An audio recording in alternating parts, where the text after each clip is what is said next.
तो आज हम पढ़ने जा रहे हैं आपकी व्याकरण की पुस्तक का 9वां अध्याय, जिसका नाम है विशेषण। इसको कहते हैं अंग्रेजी में एडजेक्टिव। तो विशेषण पढ़ने से पहले हमें संज्ञा और सर्वनाम का ज्ञान होना बहुत ज़रूरी है। हम इनको पहले पढ़ चुके हैं। अब आपको दोबारा से मैं इसके बारे में थोड़ा सा बताऊंगी कि जो व्यक्ति, वस्तु, पदार्थ आदि के नाम को संज्ञा कहते हैं और संज्ञा के स्थान पर आने वाले शब्दों को कहते हैं सर्वनाम। और अब बारी आती है विशेषण की। जो शब्द संज्ञा या सर्वनाम की विशेषता या गुण को बताते हैं उन्हें कहते हैं विशेषण।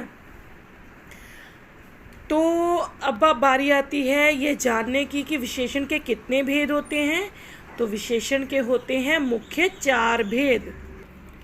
पहला है गुणवाचक विशेषण, दूसरा संख्यावाचक, तीसरा परिमाणवाचक और चौथा है सार्वनामिक विशेषण। तो आइए पहले पढ़ते हैं गुणवाचक विशेषण।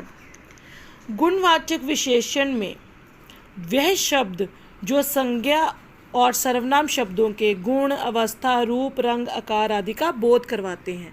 यानी कि जो शब्द हमें बताते हैं कि जो संज्ञा या सर्वनाम है उनके गुण, रंग, रूप, आकार आदि का हमें ज्ञान करवाए। उदाहरण स्वरूप देखिएगा, रंग रूप में आएगा जैसे नीला, नारंगी, गुण दोष में भोला, चतुर, अवस्था में युवा, बीमार, आकार में बड़ा, ऊंचा इत्यादि। ये बहुत सी उदाहरणें हैं जो आपकी पुस्तक में दी गई हैं। दूसरा आता है संख्यावाचक विशेषण। वह शब्द जो हमें संज्ञा की संख्या या क्रम बताते हैं वह होते हैं संख्यावाचक। यानी कि जो संज्ञा है उनकी गिनती कितनी है, उनका क्रम क्या है, इन चीज़ों का हमें बोध करवाया जाता है संख्यावाचक विशेषण द्वारा। इसके भी आगे 2 प्रकार हैं, यानी कि इनको 2 भागों में बांटा गया है।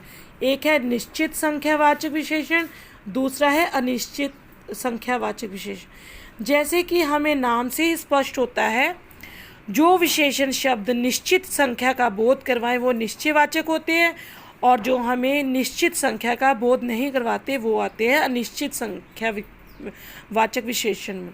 उदाहरण के लिए 10, 20, 8 ये हो गए निश्चित संख्या, और अनिश्चित संख्या में आएंगे कई, कुछ इत्यादि। उसके बाद आते हैं हमारे परिमाणवाचक विशेषण। जो शब्द संज्ञा शब्दों का माप तोल बताते हैं उन्हें परिमाणवाचक विशेषण कहते हैं। यानी कि जो हमें माप तोल, यानी कि जो संज्ञा के हमें माप तोल के बारे में बतलाते हैं वह होते हैं परिमाणवाचक संज्ञा विशेषण। माफ़ कीजिएगा, परिमाणवाचक विशेषण। तो अभी इसको भी आगे 2 भागों में बांटा गया है, निश्चित और अनिश्चित। जो हमें निश्चित का ज्ञान करवाते हैं जैसे 4 लीटर, 3 मीटर इत्यादि, और अनिश्चित में आएगा ज़्यादा चीनी, अधिक चीनी, कम अनाज इत्यादि। विशेषण का अंतिम प्रकार है सार्वनामिक विशेषण। जो सर्वनाम शब्द संज्ञा से पहले लगकर उनकी विशेषता बताएं उन्हें कहते हैं सार्वनामिक विशेषण। यानी कि यह शब्द संज्ञा से ठीक पहले लगते हैं और उसकी विशेषता को बताते हैं। जैसे देखो, यह घर, वह पेड़, मेरा कंप्यूटर, हमारा विद्यालय इत्यादि। कहने का भाव है कि जो शब्द संज्ञा और सर्वनाम की विशेषता को बतलाते हैं वह कहलाते हैं विशेषण। इसके मुख्य 4 भेद हैं। पहला है गुणवाचक, दूसरा संख्यावाचक, तीसरा परिमाणवाचक और अंतिम है सार्वनामिक विशेषण। धन्यवाद।